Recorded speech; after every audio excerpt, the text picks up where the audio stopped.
감사합니다. 우리 지나온 모든 것들이 다 하나님의 은혜인 줄로 믿습니다. 모든 것이 다 하나님의 은혜라는 것이 감사되어져서 우리 다시 한번 우리 하나님 앞에 영광의 박수 한번 드리겠습니다. 감사합니다.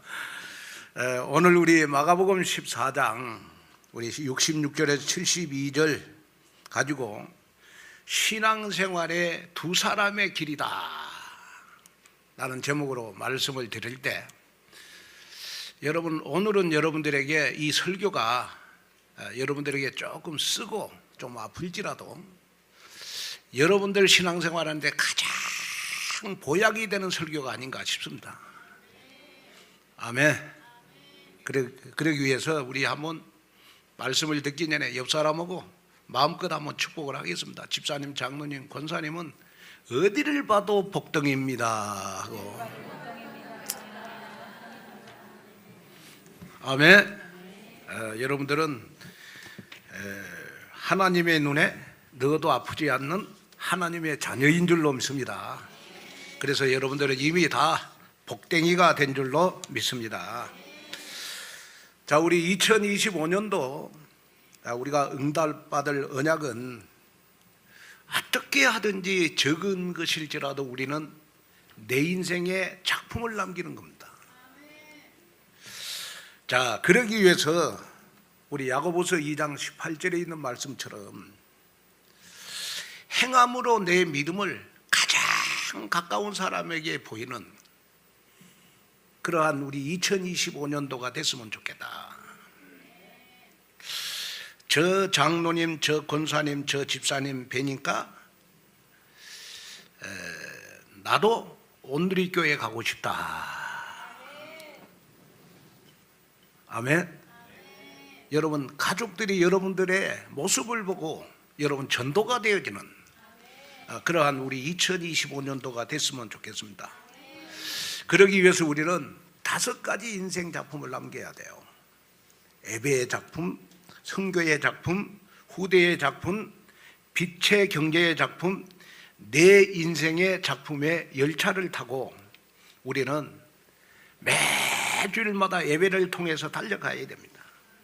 그래서 여러분 우리는 기차를 타고 가야 되니까 우리는 엔진이 꺼지지 않기 위해서 매주일마다 예배 드릴 때마다 우리는 한 단어, 한 문장, 한 성경 구절을 붙잡고 여러분 나에게 포럼하고 내 가족들에게 포럼하고 나하고 가장 가까운 사람들에게 여러분 포럼할 수 있는 말씀이 나를 이끌어가는 그러한 한 주간 되기를 주님의 이름으로 축복합니다. 왜냐? 예수님은 나에게 그리스도이십니다. 무슨 말이냐? 예수님은 나에게 죄, 저주, 지옥에서 해방시켜 주신 여러분 그리스도이십니다. 우리 속담에 보면 믿는 도끼에 발등 찍힌다라는 말이 있습니다. 믿었던 사람에게 배신을 당했을 때 사용하는 단어가 아닌가 싶습니다. 이처럼 믿는 도끼에 발등이 찍힌 사례는 여러분 우리가 세상을 살아갈 때 여러분 너무 많이 발생합니다. 대표적인 것이 뭐냐 그러면 믿었던 지인에게 사기를 당했다. 또 돈을 빌려줬다가 명의를 빌려줬다가 완전히 여러분 빈털터리가 되어가지고 내가 빚더미에 평생을 여러분 내려앉아서 고생을 하는 사람들을 저는 많이 봤습니다. 또 어느 날 결정적일 때 자신의 편이 되어줄 걸로 생각했지만은 전혀 다른 결과가 나왔을 때 우리는 큰 좌절감을 여러 번 맛보고 살아가게 되는 것입니다. 그래서 우리 인간이 느끼는 고통 중에 가장 괴로운 여러분 심리적인 고통이 뭐냐 그러면 바로 배신으로 인한 고통입니다. 배신. 그래서 영화나 여러분 드라마의 단골 소재가 뭐냐 보면 항상 배신이라는 영화가 많이 나와요. 드라마도 마찬가지고 그래서 그 배신은, 내가 배신을 당했을 때는 나에게 나타나는 것이 여러분 분노로, 그 다음에 복수로, 여러분 인간관계의 삶을 파괴하는 요소로 작용을 해서 여러분 나의 상한 감정에 뿌리를 내리게 합니다.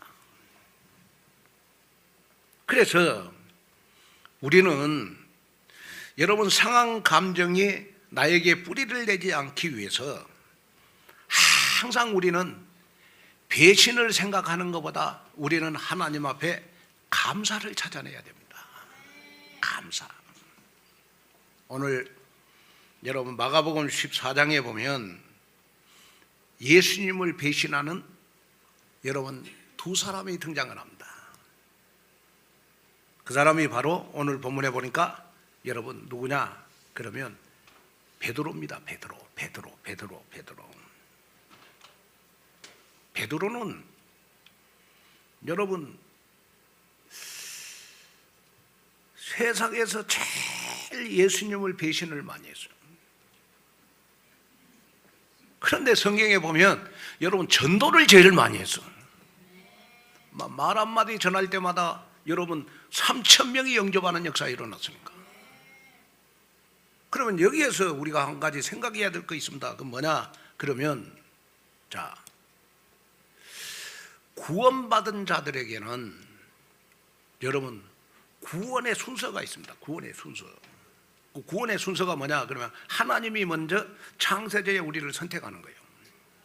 그리고 선택 다음에 하나님이 우리를 부르시고, 그 다음에 우리를 구원하시고, 그 다음에 구원받은 자에게는 반드시 있어야 될 것이 뭐가 있어야 되느냐? 그러면 회개가 있어야 됩니다. 회개.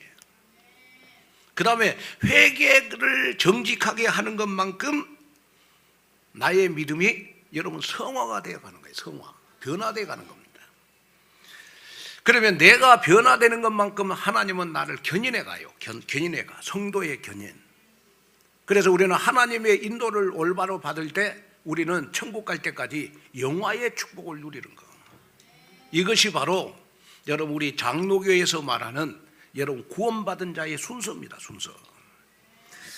그러면 오늘은 제가 회개에 대해서 좀 설교를 하려고 합니다. 조금 쓰디고 좀 아플지라도 여러분 오늘 설교를 잘 들으시면 여러분의 신앙생활에 많은 변화, 치유가 일어나지 않겠냐, 하나님의 축복이 여러분 나타나지 않겠냐 싶습니다. 왜냐? 그러면 여러분 복음은 내가 복음을 올바로 깨달고 내가 복음 체질이 되고 여러분 복음이 나에게 능력이 되려면 우리는 때로는 하나님 앞에 잘못한 것이 있으면 양심을 가지고 하나님 앞에 여러분 회개도 할 줄 알아야 됩니다. 그게 신앙생활이 돼야 되잖아요. 자, 우리 레위기 17장 11절을 한번 보겠습니다. 육체의 생명은 피에 있음이라. 내가 이 피를 너희에게 주어 제단에 뿌려 너희의 생명을 위하여 속죄하게 하였나니 생명이 피에 있으므로 피가 죄를 속하느니라. 자, 여러분 강단에는 여러분 뭐가 흘러나와야 되느냐? 그러면 강단에서 다른 거 흘러나오면 안 돼요. 강단에는 예수의 피가 흘러나와야 돼요. 왜? 예수의 피로 말미암아 우리는 제사함을 받았기 때문에. 그렇죠. 그러면 여기에 여러분 예수의 피는 바로 여러분 예수님의 십자가의 보혈을 말하는 거 아니겠습니까? 예수님의 십자가의 보혈이 바로 여러분 복음인 줄로 믿습니다. 그래서 저와 여러분들은 복음을 가졌기 때문에 아무리 못하고 부족해도 여러분들은 구원받은 하나님의 자녀라는 거예요. 거기에 여러분 조금 더 의심을 하면 안 돼요. 왜냐? 그러면 여러분 하나님의 자녀라는 신분은 여러분 영원한 것입니다. 그래서 우리는 영원적으로 우리는 여러분 구원을 받았기 때문에 구원받은 자의 축복을 가지고 살아가야 돼요. 여러분 구원받은 자의 축복은 첫째는 재앙과 죄에서 우리는 영원히 예방받았습니다. 에베소서 2장 1절. 허물과 죄에서 우리는 영원히 예방받았어요. 그래서 구원받은 여러분들에게는 평생 뭐가 없느냐? 재앙이 없어요. 왜? 예수님의 십자가의 피가 우리의 과거, 현재, 미래의 모든 죄를 다 사해줬기 때문에 죄로 인하여 우리는 저주가 오는 거고, 죄로 인하여 우리는 재앙을 받는 거예요.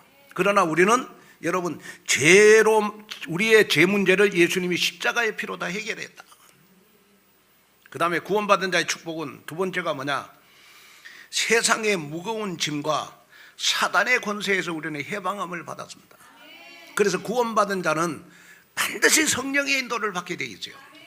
그래서 무거운 세상의 짐을 질 수가 없어. 또 사단은 여러분들 앞에 완벽하게 무릎을 꿇은 줄로 믿습니다. 이걸 여러분 마음에 담으셔야 돼요.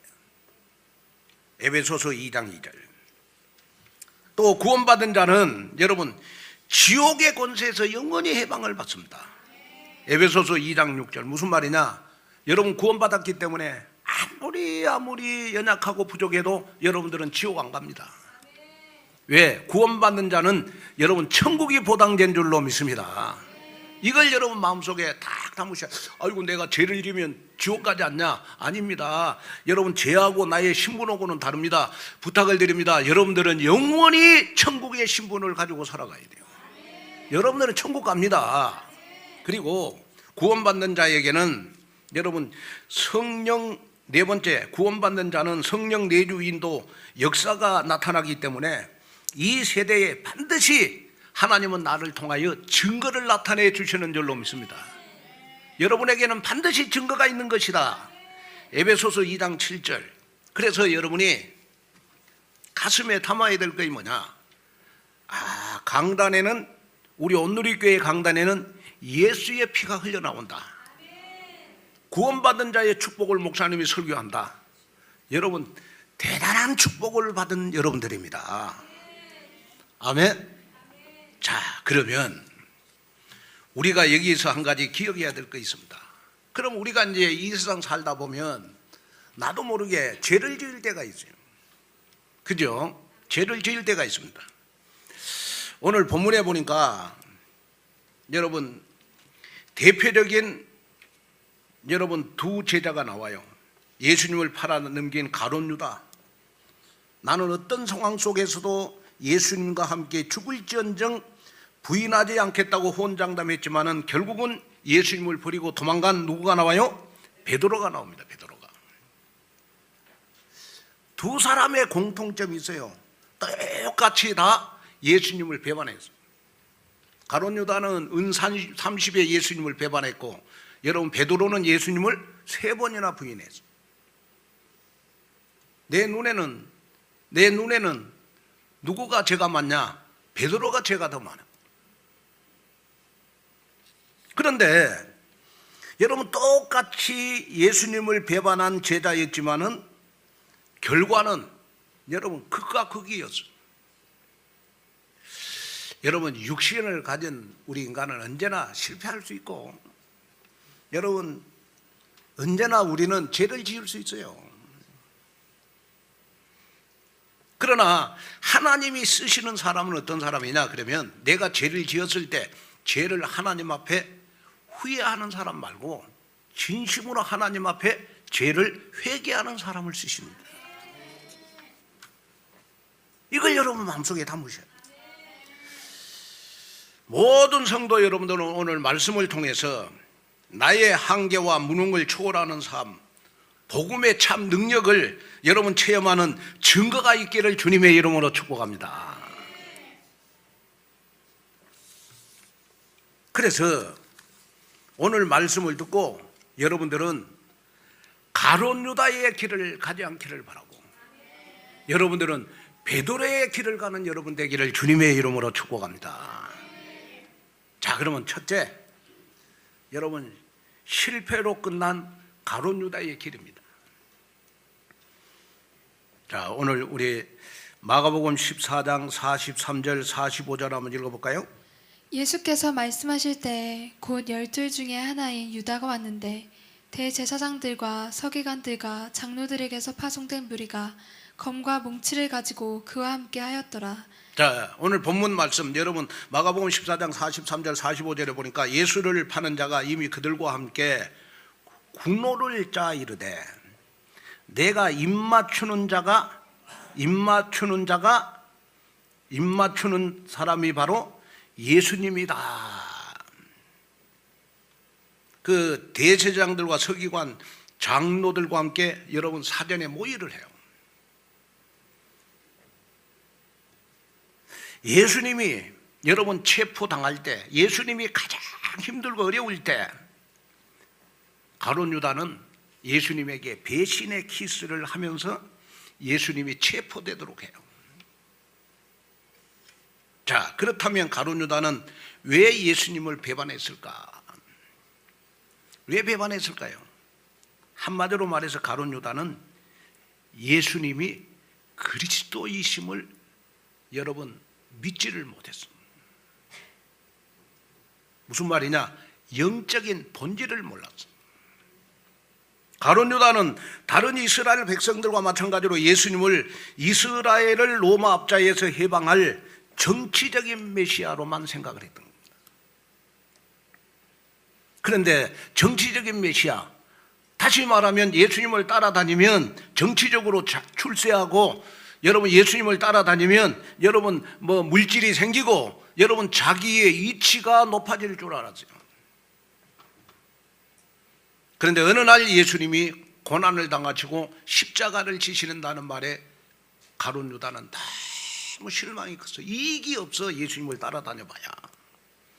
그래서 예수님은 이 가룟 유다는 예수님을 여러분 은30에 팔아넘겼어요. 여러분 세상의 불신자뿐만 아니라 우리가 교회를 다닌다고 하면서도 우리는 가룟 유다와 같이 신앙생활하면 안 돼요. 여러분 기독교를 어떤 선행이나 봉사나 구제, 사회활동을 하는 것으로 우리는 착각을 하면 안 되는 겁니다.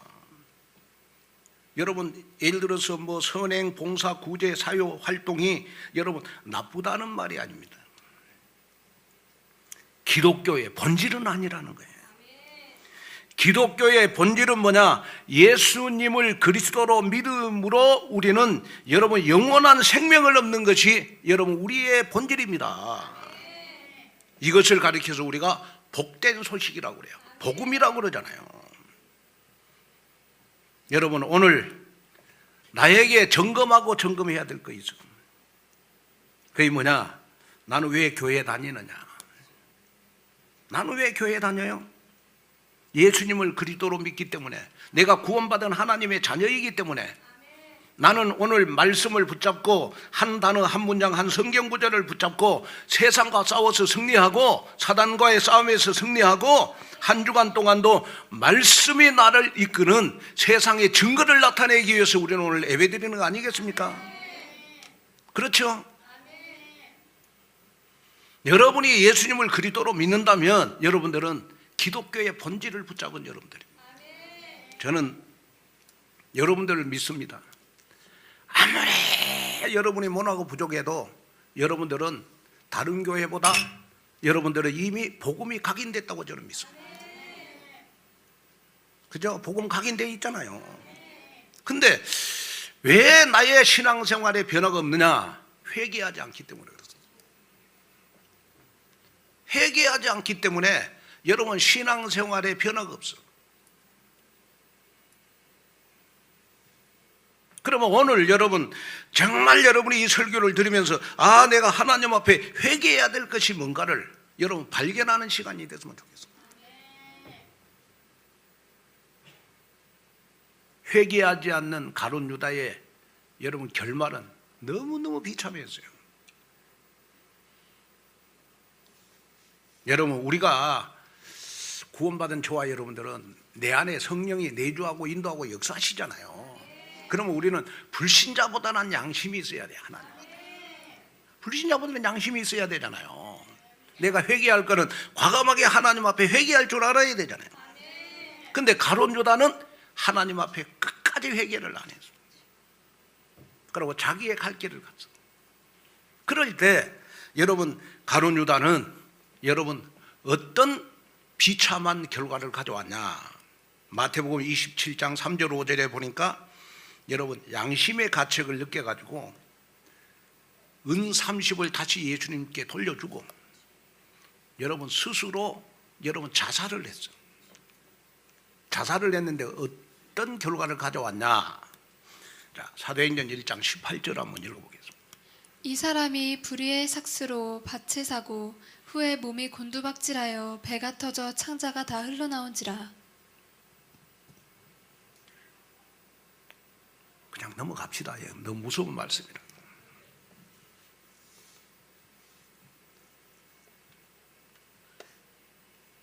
배가 터져서 창자가 다 나올 정도로 여러분 비참한 최후를 맞이. 진정한 회개를 하지 않은 가룟 유다는 여러분 끝까지 돌이키지를 않았습니다. 여러분 회개는 뭐냐?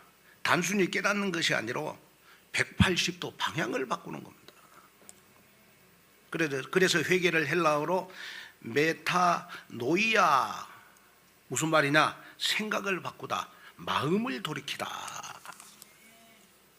이전의 잘못을 뉘우치고 고치는 것을 말합니다.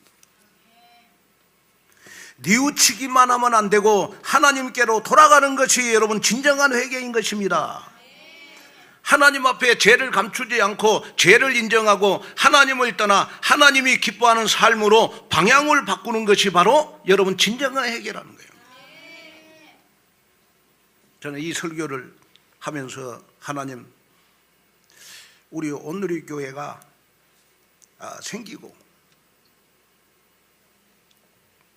저는 회개에 대해서 몇 번 설교를 안 하는 기억이 납니다.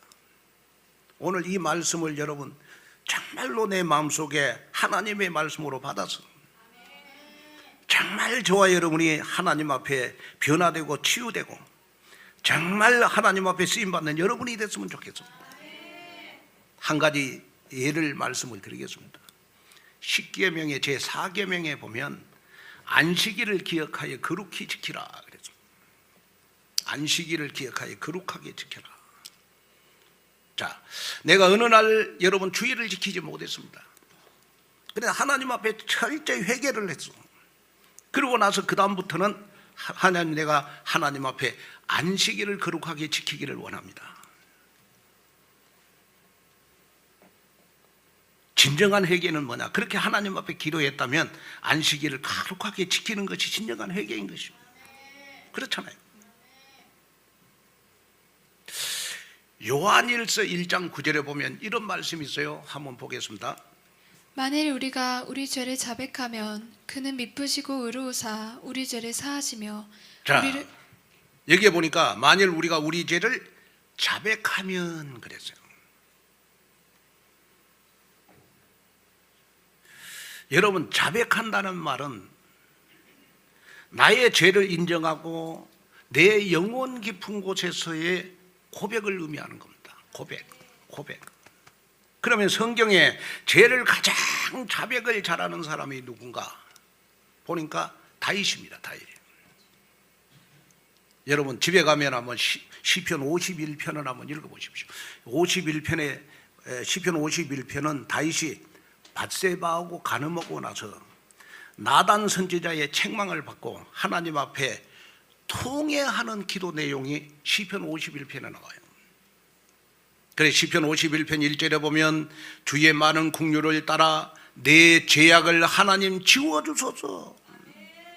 시편 51편 10절에 보니까 하나님 내 안에 회개할 수 있는 정직한 영을 새롭게 하옵소서. 어느 정도 다윗은 회개를 했느냐? 시편 6편 6절을 한번 보겠습니다. 내가 탄식함으로 피곤하여 밤마다 눈물로 내 침상을 띄우며 내 요를 적시나이다. 자, 여기에 보니까 밤마다 눈물로 내 침상을 띄우며 내 요를 적시나이다.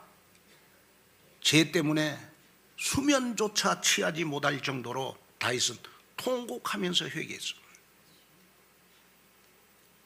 통곡하면서 회개를, 하나님이 그 다윗의 회개를 받으시고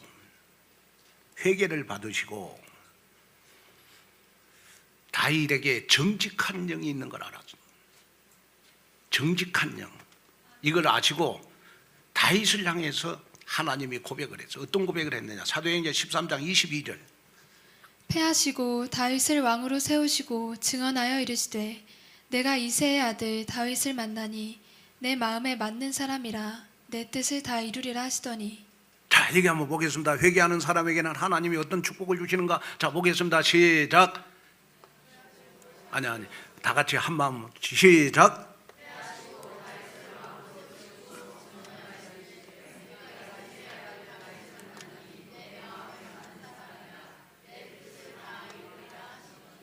다윗이 회개하고 났더니 하나님께서는 다윗을 향해서 내 마음에 맞는 사람이다. 왜 내 마음에 맞는 사람이냐? 과거에는 간음을 하고 살인죄를 지었지만은 하나님 앞에 영혼 깊은 곳에서 통해 회개를 했기 때문에 다윗은 하나님의 뜻을 이루는 데 쓰임받는 사람이 됐다는 거예요. 쓰임받는 왕이 됐다. 여러분, 죄 때문에 수면조차 취하지 못할 정도로 다윗은 통곡했어요. 회개하고 났더니 하나님은 다윗을 향하여 내 마음에 맞는 사람이다. 왜? 내 뜻을 다 이룰 왕이니까. 여러분, 오늘 이 말씀을 들으면서 하나님, 내가 하나님 앞에 회개할 것이 무엇인가? 오늘 한번 점검해서 정말로 하나님 앞에 진정한 회개가 이루어졌다면 여러분, 다윗처럼 오늘 밤에 하나님은 여러분들을 칭찬하실 것입니다. 누구누구 장로야, 누구누구 권사야, 내 마음에 맞는 사람이라 내가 내 뜻을 다 이루리라. 여러분들을 칭찬하실 줄로 믿습니다. 여러분, 그 언약 속으로 우리가 들어가야 되지 않겠습니까? 히브리서 9장 27절에 보면 한 번 죽은 것은 사람에게 정하신 것이요 그 후에는 심판이 있으리니. 사람은, 여러분, 죽으면 끝나는 것이 아니라 죽으면 반드시 심판이 있다고 그랬습니다. 어떤 사람에게 심판이 있느냐? 죄를 회개하지 않는 사람에게 심판이 있는 거예요. 여러분, 우리는 가룟 유다처럼 후회하는 삶을 살아서는 안 되잖아요. 우리는, 여러분, 내가 죄를 철저히 돌이켜서 하나님 앞으로 나가는 것이 바로 복음인 줄로 믿습니다. 그래서 시편 기자는 시편 119편 18절에 보면 내 눈을 열어서 주의 율법에서 놀라운 것을 보게 하소서. 여러분, 오늘 말씀을 들으면서 하나님, 정말 나의 눈을 열어서 하나님 앞에 회개할 것을 보게 하옵소서. 그래서 여러분이 강단에서 보내는 하나님의 말씀을 따라서 영적인 정도를 걸으며 날마다 영육과 말씀 속에서 회개의 깨달음이 있는 인생 작품을 남기는 여러분 되시기를 주님의 이름으로 축복합니다.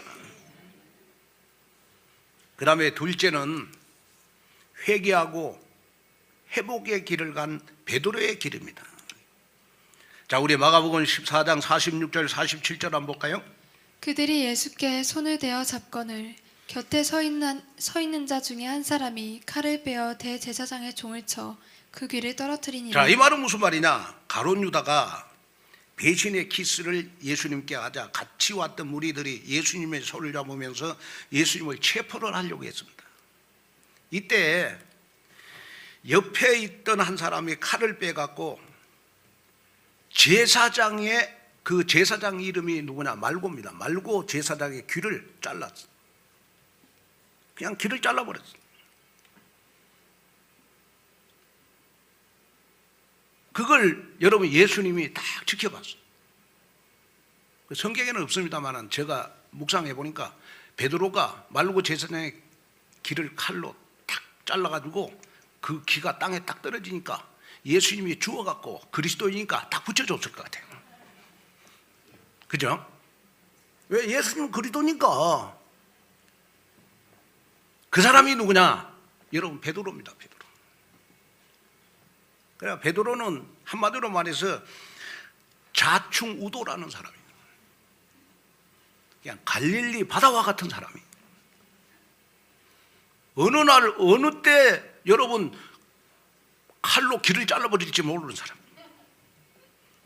또 어느 날 어느 때 예수님을 3번이나 여러분 부인할 줄 모르는 사람. 베드로 옆에만 있으면 너무 불안한 사람이에요. 왜? 막 성격 자체가 여러분 자충우돌하기 때문에 예수님께서 대제사장 가야바의 집에 잡혀가고 당시 유대인들의 최고 재판기관이 그 사내들인 공회에서 여러분 재판을 받고 있을 때 이때 베드로가요 말찌감치 떨어져서 예수님 재판받는 모습을 지켜보고 있었어. 그런데 갑자기 대제사장의 한 요정이 나와가지고 베드로를 보고 너 예수님과 같이 있던 사람 아니야. 너 예수님과 같이 있던 사람 아니냐. 이렇게 말하자 베드로가 아니다. 시치미를 딱 대는 거예요. 나는 아니다. 그러면서 예수님을 부인해요. 그 여종이 또 사람들에게 또 이 말을 해요. 그럴 때마다 베드로는 또 부인하는 거예요. 아니다. 나는 예수님 절대 곁에도 안 갔다. 그러면서 베드로가 예수님을 저주하며 예수님을 철저히 부인하는 그러한 모습이 바로 누구의 모습이냐? 베드로의 모습. 베드로는 어떤 사람입니까? 주는 그리스도시요 살아계신 하나님의 아들이십니다. 인생 최고의 고백을 했던 베드로였어. 그러나 연약한 여종 앞에서 예수님을 부인하는 여러분 비겁한 베드로였습니다. 그래서 베드로는 영적으로 볼 때 완전히 여러분 설익은 상태였어요. 그럴 때 예수님이 너무 마음이 아파가지고 베드로 보고 하시는 말씀이 깨어서 기도하라. 너가 예수님을 부인할 수 있었던 것은 바로 영적으로 무감각 상태에 빠졌기 때문에 그런 게 아니야. 그런데요, 깨어서 기도하라고 하는 그 말을 베드로는 언약으로 딱 붙잡았어. 그래가지고 가룟 유다와 달리 이 베드로는요, 내가 예수님께로 다시 가야 되겠구나. 다시 가야 되겠구나. 베드로는 회개할 걸 생각했어. 자, 우리 마가복음 14장 72절을 한번 볼까요? 닭이 곧 두 번째 울더라. 이에 베드로가 예수께서 자기에게 하신 말씀 곧 닭이 두 번 울기 전에 내가 세 번 나를 부인하리라 하심이 기억되어 그 일을 생각하고 울었더라. 자, 세 번 부인하는 일이 생각나갖고 베드로는 울었더라 그랬어요. 여기에 베드로의 울음은 여러분 통곡하는 울음입니다. 통곡하는 울음. 영혼 깊은 곳에서 나오는 여러분 통곡을 의미하는 겁니다. 내가 예수님을 부인하고 예수님을 저주까지 했다.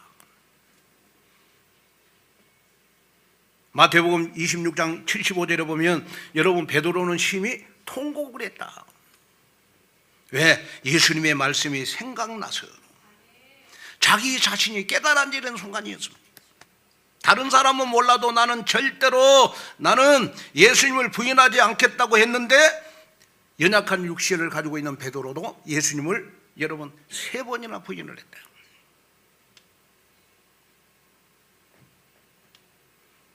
철저히 베드로는 여러분 하나님 앞에 회개를 했습니다. 정말 예수님이 그리스도시구나. 요한복음 21장 15절에서 18절에 보면 여러분 베드로는 예수님을 부인하고 여러분 갈릴리 바다로 고기를 잡으러 갔을 때 예수님이 부활하신 예수님이 찾아갔어. 네가 나를 사랑하느냐? 네가 나를 사랑하느냐? 베드로가 예수님이 말씀해요. 내가 주님을 사랑하는 줄을 주께서 아시나이다. 그런데 예수님의 마음속에 베드로를 볼 때 어떤 느낌을 받았냐? 그러면 나를 세 번이나 부인하고 예수님을 저주했는데도 세상 말로 밉지가 않은 거예요. 왜? 예수님을 사랑하는 마음이 있었단 말이에요.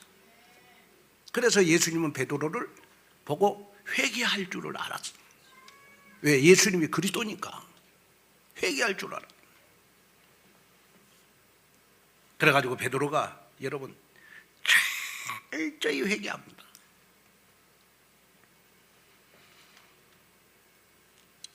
그러면서 이 예수님이 바로 그리스도이시구나. 정말 하나님 만나는 길 되시고 죄와 저주에서 우리를 해방시키시고 사단의 권세를 깨뜨릴 그리스도이시구나. 부활하신 예수님을 통해서 그리스도라는 사실이 딱 믿어졌어. 그러다 보니까 마음의 상처들이, 베드로의 마음속의 상처가 딱 치유가 되면서 내가 이분을 위해서 목숨을 걸어야 되겠구나. 그래가지고 그때부터 예수님의 말씀을 따르기 시작했어. 네가 나를 사랑하면 나를 따를 것이니라. 나를 따르라. 나를 따르라. 그래서 베드로는 여러분 끝까지 예수님을 따라서 나중에 어떻게 순교합니까? 십자가에 거꾸로 순교까지 하면서 지속적으로 복음 전도자로 귀하게 쓰임을 받잖아요. 하나님은 실패했지만은 진심으로 회개하는 자를 하나님은 다시 회복시키시고 다시 쓰신다는 거예요. 그래서 이 베드로는 하나님 앞에 여러분 철저히 회개하고 났더니 베드로에게 여러분 성령의 충만함이, 사도행전 2장 1절에 보니까 바람 같은 불 같은 여러분 성령의 역사가 베드로에게 일어났어. 회개하고 났더니. 그랬더니 베드로에게 여러분 어떤 역사가 일어났습니까? 사도행전 2장에 보니까 베드로가 말씀을 전할 때 3,000명이 회개하는 역사예요.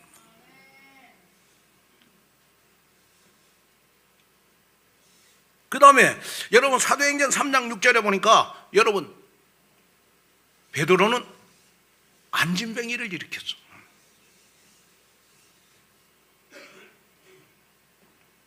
안진뱅이를 일으켰어. 그 다음에 사도행전 10장에 보니까 고넬료 가정에 복음을 전파했어. 고넬료의 가정에 복음을 전파하면서 유대인들의 벽을 넘는 이방인들에게 최초로 복음이 전파되는데 여러분 중요한 역할을 한 사람이 누구냐? 베드로는 베드로.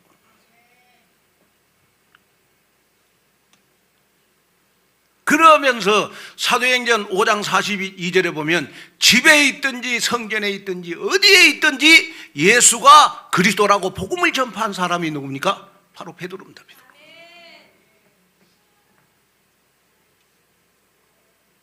그리고 이 베드로는 사도행전 1장부터 10장까지, 사도행전 1장부터 10장까지의 여러분 초대교회 예루살렘 교회에 여러분 중요한 여러분 사도가 돼요. 중요한 목사님이 되잖아요. 여러분 오늘 이 말씀을 들으면서 우리는 사람이니까 다 실수할 수 있잖아요. 그죠?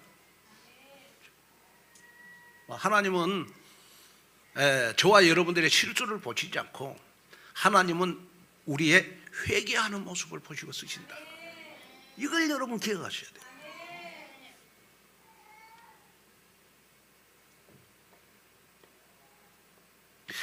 누가복음 22장 61절에 보니까 예수님을 부인했던 베드로를 예수님은 바라보고 계셨어요. 매일 바라보고 계셨다. 이 말은 무슨 말이냐? 베드로가 회개하고 예수님을 사랑하는 것을 알았단 말이에요. 예수님을 진짜 사랑하는 사람이 하나님 앞에 회개하는 겁니다. 회개할 때 왜 우리는 여러분 복음 가진 자가 여러분 이 회개할 때 베드로에게 나타났던 역사가 일어나느냐? 그러면 로마서 8장 26절에 보면요, 여러분 이런 말씀이 있어요. 한번 보겠습니다. 이와 같이 성령도 우리의 연약함을 도우시나니 우리는 마땅히 기도할 바를 알지 못하나 오직 성령이 말할 수 없는 탄식으로 우리를 위하여 친히 간구하시느니라. 자, 성령은 말할 수 없는 탄식으로 지금 내 안에 내주인도 역사하시고 계세요. 그렇죠. 그러면 여러분 우리가 구원을 받았다라는 말은 무슨 말입니까? 여러분 구원을 받았다라는 말은 성령이 내 안에 내주인도 역사하신다는 말 아니겠습니까? 성령은 말할 수 없는 탄식으로 지금 우리에게 회개의 영을 주시고 계신다. 그러면 오늘 저와 여러분들은 연약하니까 우리 때로는 뭐 예수님을 우리는 부인할 수도 있고 때로는 연약한 육신을 가지고 있기 때문에 우리는 여러분 정말 알게도 모르고도 짓는 죄를 많이 져요. 그래서 우리 하나님은 여러분들이 죄 짓는 자를 여러분 멸하시는 하나님이 아니고 회개하는 자를 쓰신다는 걸 기억하죠. 이거의 복음이에요. 율법은 뭐냐? 여러분 죄를 지으면 심판만 받는다는 게 율법이에요. 그러나 복음은 뭐냐? 여러분 죄를 우리가 지었을지라도 회개하면 하나님은 반드시 우리를 사용해 주신다. 여러분 이게 복음 아니겠어요? 저와 여러분들은 복음을 가지고 있잖아요. 그렇잖아요. 이게 복음이잖아요. 율법은 뭐예요? 죄를 지면 버린다는 게 율법이에요. 그러나 복음은 뭡니까? 죄를 짓고 회개하는 자에게는 베드로처럼 반드시 하나님이 쓰신다. 여러분 이게 복음 아니에요? 맞잖아요. 여러분 오늘 이 설교 들으면서 목사님 한 가지 질문이 있어요. 나도 모르게 죄를 짓는데 어떻게 합니까? 제가 생각이 안 나는데 어떻게 합니까? 그럴 때는 여러분이 하나님 앞에 회개할 때 하나님 내가 알고도 짓고 모르고도 죄를 짓습니다. 정말 용서하시고 하나님 앞에 정말 죄를 정복할 만큼 나에게 성령의 충만함을 주옵소서. 죄를 짓지 않을 만큼 하나님의 말씀이 나의 생각과 마음을 지켜주옵소서. 그렇게 기도하면 되잖아요. 그죠? 오늘 이 말씀을 딱 듣는 순간 여러분 하나님 앞에 우리는 양심을 가지고 신앙생활을 해야 되는 거예요.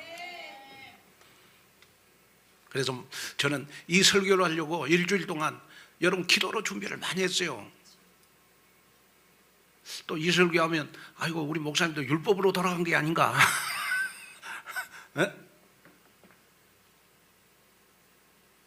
여러분 제가 지금 율법을 말하고 있습니까? 정확한 하나님의 말씀을 여러분 우리가 생각하지 못하는 그동안 우리 체질 안 됐던 거 제가 오늘 여러분 설교하고 있는 거 아니겠습니까? 그러잖아요. 그래서 우리 온누리교회 신앙생활하는 여러분들은요 한 사람도 빠지지 않고 우리는 가룟 유다의 길을 가면 안 돼요. 우리는 베드로의 길을 가야 돼요. 베드로의 길을 가야 되잖아요.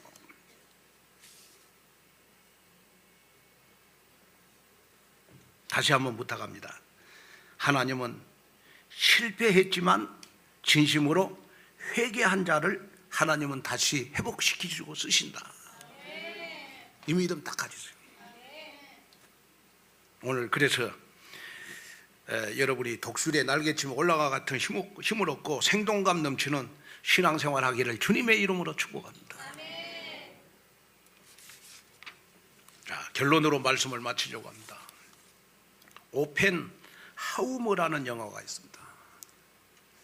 오펜하우머는 미국이 원자폭탄을 만들 때 핵심 역할을 한 책임 과학자입니다. 그가 당시 최고 과학자들과 함께 나치보다 먼저 핵무기를 개발하기 위한 프로젝트를 이끌었고 결국 원자폭탄을 개발을 했습니다. 그런데 나치 독일이 항복을 했고 히틀러는 자살해서 이 폭탄을 쓰지를 않았습니다. 그러나 일본이 계속 저항하자 히로시마와 나가사키에 원자폭탄을 투하하자요 즉시 항복을 했습니다. 일본이 즉시 항복할 정도로 원자폭탄의 파괴력은 엄청났습니다. 얼마나 이 원자폭탄의 파괴력이 엄청났느냐 그러면 히로시마 상공 570m 지점에서 터지는 순간요 도시의 70%가 파괴되고 14만 명이 죽고 나가사키에 투하했는데 여러분 7만 명이 죽었습니다. 7만 명. 생존자들은 치명적인 화상을 입었고 방사등에 노출돼 가지고 후손들 대대로 여러분 장애자들이 많이 생기기 시작해요. 원자폭탄의 방사능은 단 한 번의 노출만으로 여러분 인체에 깊숙이 파고들어 가지고 우리의 세포를 다 파괴를 해요. 그리고 방사능으로 인한 유전 장애가 후손까지 여러분 이어져 가지고 여러분 후손들은 끔찍한 장애자들을 여러분 출산할 수밖에 없는 것이 바로 여러분 이 원자폭탄의 파괴력입니다. 제가 왜 결론으로 이 말을 합니까? 인간이 만든 원자폭탄의 방사전에 단 한 번만 노출되어도 피폭 당사자는요, 그의 후손들 100년까지 여러분 영향을 미칠 정도로 여러분 그 파괴력은 대단한 겁니다. 그러면 오늘 우리가 붙잡아야 될 언약이 뭐예요? 원자폭탄의 파괴력보다 복음의 능력의 파괴력이 더 있다 라는 믿음을 가지셔야 돼요. 하나님, 정말 일본에는 원자폭탄의 파괴력이 여러분 한 도시를 다 파괴했지만은 우리 교회는 이제 지역과 함께하는 교회가 되어야 된다. 그러면 이 지역에 우리가 복음을 전할 때마다 이 지역에 복음의 광채가 원자폭탄의 파괴력보다 더 나타나는 온누리 교회가 되게 하여 주옵소서. 여러분들 가정에 복음의 광채가 나타나기를 원합니다. 여러분들 지역에 여러분들로 인해서 여러분 복음의 광채가 나타나는 역사가 있기를 바랍니다. 그 축복이 여러분들에게 나타났으면 좋겠다. 이 설교를 하면서 저는 마음에 그런 생각을 했습니다. 우리가 복음을 받았다는 것은 너무 축복 아니야. 그런데 그 복음을 나만 가지고 있지 말고 이제는 나하고 가장 가까운 사람들에게 복음의 광채가 노출이 되도록 복음의 광채가 비치도록 해야 되는 거 아니야. 그래야 복음이 여러분 능력이 되고 복음이 회복이 되고 복음이 생명이 되는 역사가 일어나도록 우리가 해야 될 거 아니야. 그래서 이번 한 주간은 여러분 복음의 광채를 사실적으로 쬐일 뿐만 아니라 여러분들 주위의 사람들이 다 복음의 광채를 여러분 받을 수 있도록 여러분 복음을 전하는 여러분이 됐으면 좋겠다. 그래서 우리 온누리 교회 주위의 불신자들에게 그리스도의 영광의 복음의 광채가 비쳐가지고 지역을 회복시키는 여러분 소문난 교회가 우리 온누리 교회가 됐으면 좋겠다. 그래서 저는 마지막으로 한 사람도 우리 온누리 교회는 가룟 유다의 길을 가는 사람이 없으면 좋겠다. 다 베드로의 길을 가야 되겠다. 그래서 오늘 이 한 시간부터 정말 여러분들은 실패자가 아니고 회개하는 순간 하나님이 이미 여러분들의 모든 것을 회복시키시고 여러분들을 새로 쓰시고 여러분들에게 정말 성경 66권 안에 있는 모든 축복을 다 주실 것이다.